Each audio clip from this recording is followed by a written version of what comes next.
Assalamualaikum warahmatullahi wabarakatuh. Perkenalkan, nama saya Muhammad Iksan Rizky Yunianto dari Prodi Budi Temu Reguler SD semester 3. Oke, kali ini saya akan melanjutkan tugas dari Pak Sena Mahidra, yaitu tentang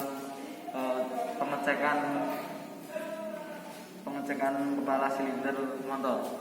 Di sini saya sudah menyiapkan beberapa alat, yaitu yang pertama adalah kunci ringkas dari Tekiro, palu plastik, kunci momen, dial indikator, dan tak lupa ada nampan alat penggaris, tang, kunci obeng main dan bos, terus filler gate. Ini untuk penyekur klep. Oke, langsung saja.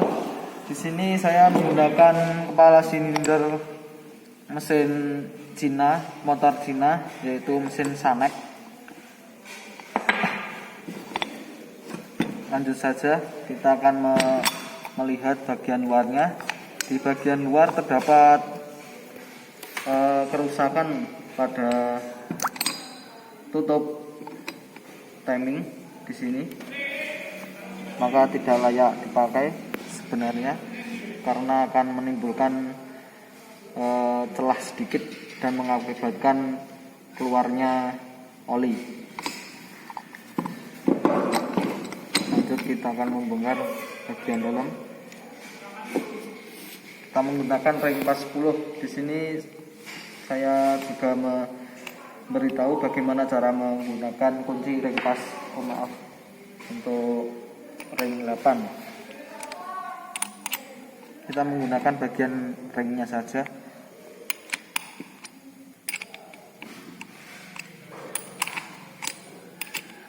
Kalau dirasa sudah kendor, maka kita lanjut menggunakan tangan.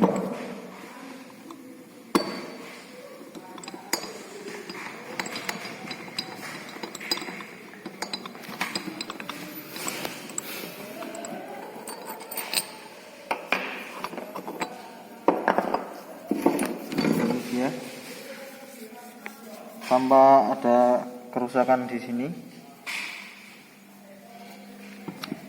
Dan tidak lupa untuk tutup klep yang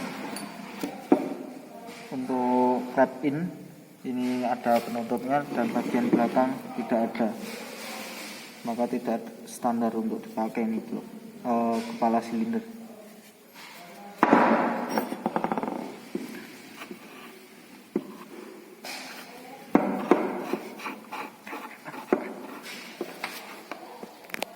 Untuk selanjutnya kita akan melihat apakah ada kerusakan pada bagian gear timing daripada kepala silinder berikut.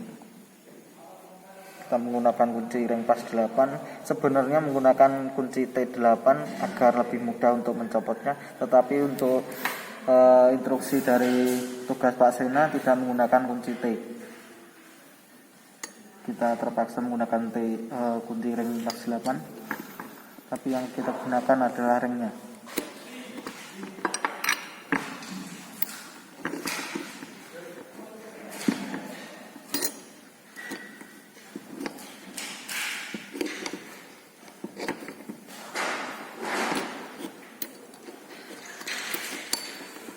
Mohon maaf untuk pelepasan baut pada gear timing agak kesusahan.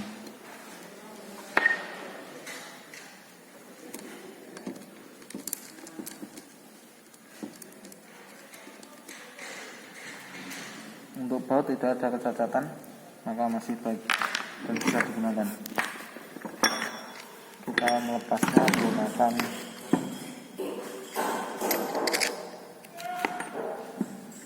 ring pas 8. Untuk gearnya masih layak pakai walaupun sudah agak halus atau sudah agak cacat.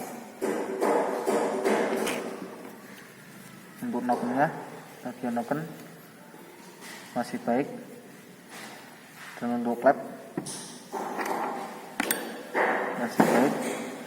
Dan kita akan ke bawah klep.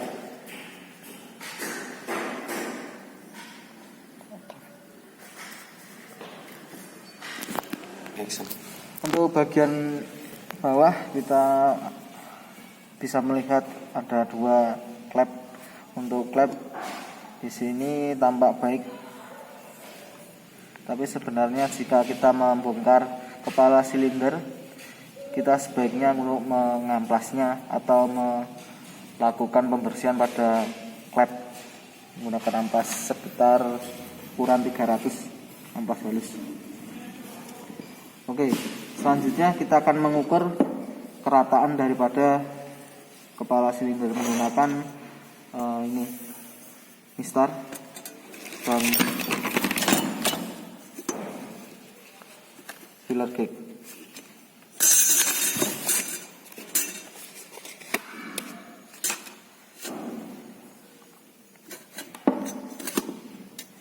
Sebenarnya di saat kita akan melakukan pengukuran kerataan pada silinder bagian atas, kita akan membuang dulu sisa-sisa perpak seperti ini agar tidak mempengaruhi kerataan pada saat pengukuran.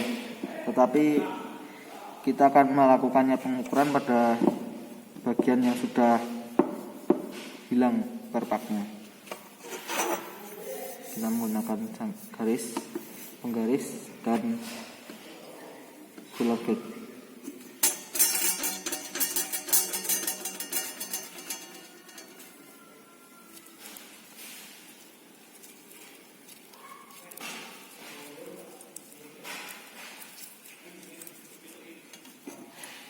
Menggunakan 0,15 untuk melakukan pengecekan.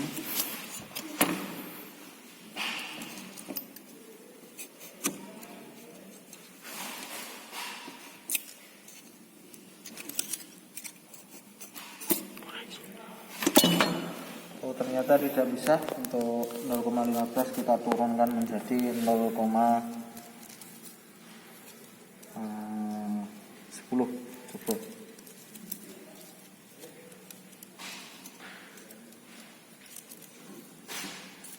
Tetap tidak bisa. Lanjut, kita menggunakan filler ukuran 0,05.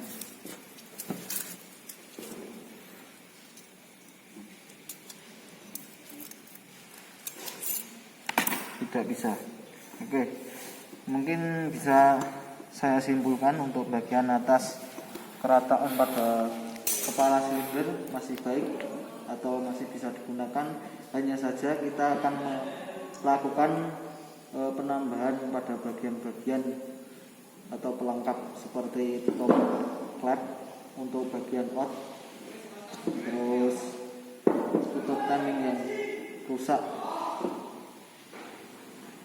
tutup timing yang rusak. Nah, ini mungkin akibat dipaksa oleh pembuka pertama. Ini yang saya gunakan juga mesin untuk praktek teman-teman kita di SMK.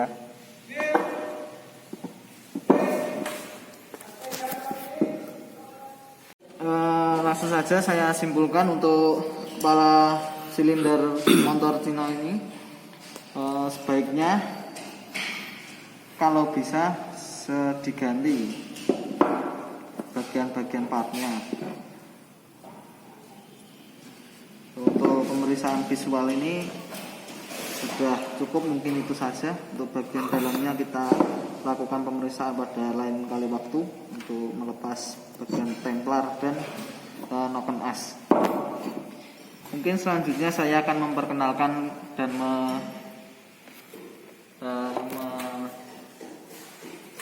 mempraktekkan penggunaan peralatan yang ada di sini yang sudah diinstruksikan oleh Pak Sena Mahendra dengan benar. Oke, terima kasih. Untuk selanjutnya saya akan memperkenalkan bagaimana cara penggunaan alat, yaitu kunci reng pas, dan saya akan aplikasikan pada as kendaraan Mio, as roda depan.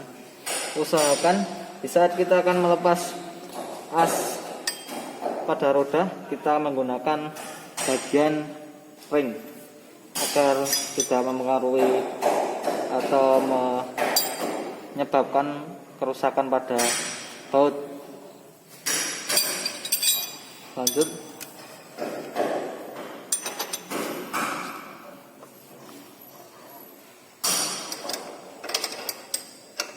bila saat kita akan melepas, putaran kunci harus melawan arah jarum jam seperti ini.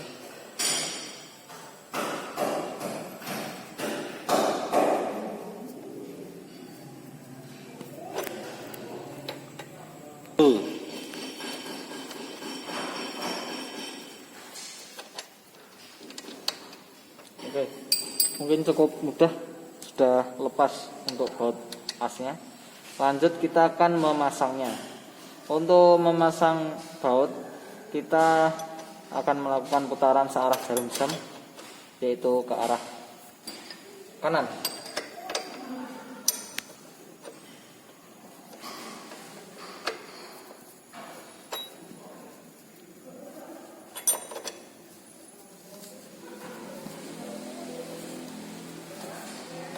Oke, mungkin cukup sekian untuk tutor penggunaan kunci ring pas. Terima kasih. Action. Untuk selanjutnya saya akan memperkenalkan dan melakukan praktek menggunakan filler gauge dengan benar. Dan saya akan mengukur celah klep pada mesin mobil. Kita kendorkan agar mudah untuk mengeluarkan filternya. Di sini terdapat angka-angka sebagai penanda. Ini ada angka 1,00, 0,05, 0,05, 0,02, 0,04, 0,07, 0,08 dan seterusnya sampai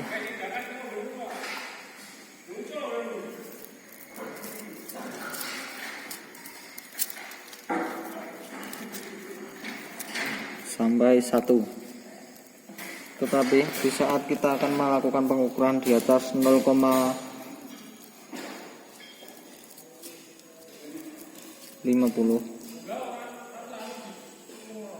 0,25 itu angkanya lompat sebanyak 5. Misal 0,25, terus 0,30,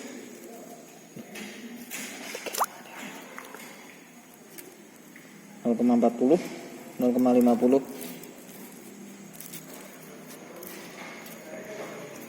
dan mungkin itu untuk angka-angkanya. Oke, lanjut. Kita akan mengukur celah klep.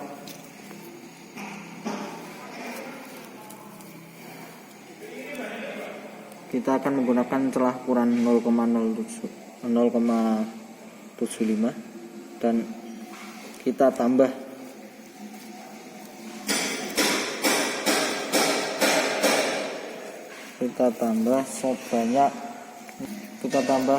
sebesar 0,30,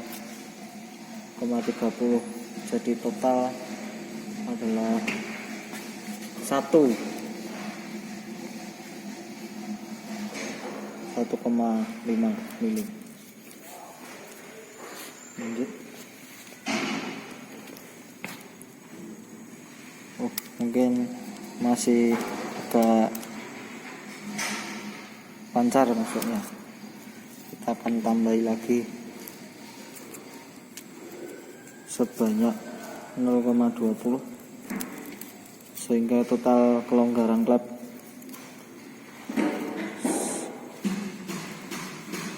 1,25.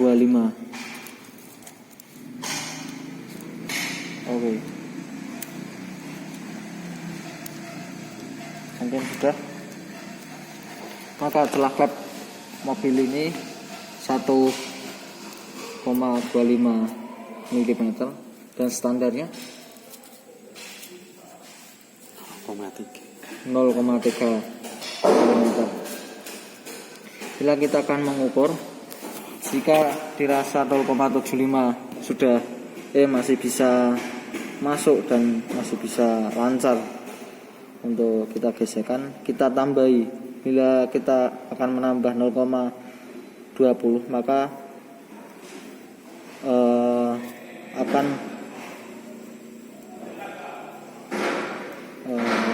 berjumlah 0,95. Mungkin cukup itu untuk pengukuran dan penggunaan filler gig. Terima kasih.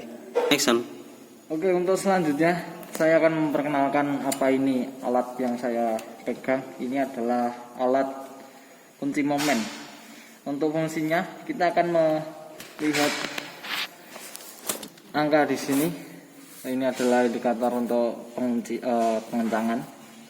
Jadi fungsi alat ini adalah untuk pengencangan dan tidak boleh untuk pengendoran baut maupun mur.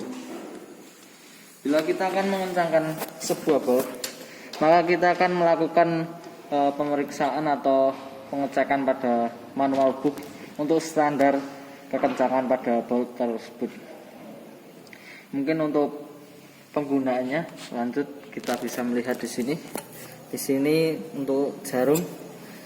Oke, mungkin tidak lupa saya menggunakan kunci momen jarum untuk pengenalan atau agar mudah kita untuk membacanya.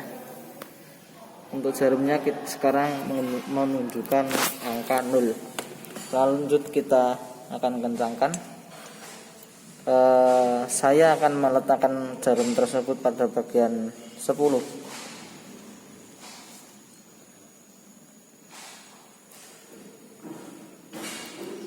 Oke, mungkin di sini sudah menunjukkan angka 10. Maka untuk penghitungannya, kekencangan pada baut tersebut sebesar 10 kali 10 cm per persegi. 10 kg cm persegi. Mungkin cukup mudah untuk penggunaan alat momen ini, kunci momen model klik. Sebenarnya ada dua jenis kunci momen, yaitu kunci momen model klik yang tentunya agak lebih sulit untuk pembacaannya, dan yang kedua ini adalah kunci momen model jarum. Terima kasih. Saya akan memperkenalkan bagaimana cara penggunaan alat yang saya pegang ini, yaitu alat kunci obeng main dan bank plus, yaitu sepaket. Untuk penggunaannya, untuk bagian kunci plus obeng plus kita aplikasikan pada baut plus juga. Bila kita akan mengendorkan, kita akan memutarnya melawan arah jarum jam, yaitu ke kiri. Ini bahan kerja adalah karbu. Ini adalah salah satu contoh penyetelan stasioner pada karbu menggunakan kunci plus, obeng plus. Dan selanjutnya kita akan menggunakan obeng bagian min untuk membuka tapping.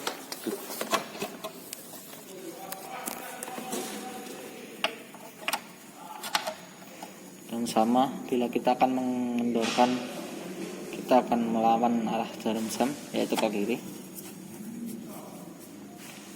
Dan begitu pula sebaliknya, kita akan mengencangkan dan kita putar searah jarum jam, yaitu ke kanan. Oke, mungkin cukup mudah untuk penggunaan alat obeng sepaket dan plus dengan benar. Terima kasih. Oke, untuk selanjutnya saya akan memperkenalkan alat yang bernama dial indikator dengan penggunaan yang benar. Alat ini bisa mengukur beberapa benda kerja, yaitu berupa keolengan pada sebuah as roda atau as transmisi. Untuk penggunaannya, bila jarum jam diputer menunjukkan indikasi ke atas, simpangan jarum jam ke kanan dan ke kiri ditambahkan. untuk simpangan jarum jam ke kanan dan ke kiri dari titik 0 ditambahkan. Bila jarum jam menunjukkan angka 10 dan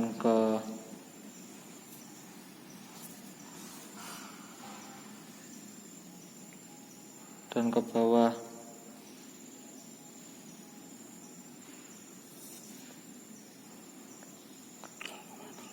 0,05, maka sebesar run out-nya sebesar 0,15. Mungkin cukup mudah untuk penggunaan alat yang bernama dial indikator. Terima kasih. Untuk selanjutnya saya akan memperkenalkan apa itu palu karet. Untuk fungsinya kita akan mengaplikasikannya pada transmisi. Untuk alat ini sama seperti penggunaannya palu biasa untuk memukul. Bedanya, jika kita akan memukul besi cor atau bagian-bagian mesin, kita menggunakan palu karet agar tidak terjadi kerusakan atau pecah saat memukul. Untuk penggunaannya sama seperti palu. Bila kita akan memukul sebuah baut atau memukul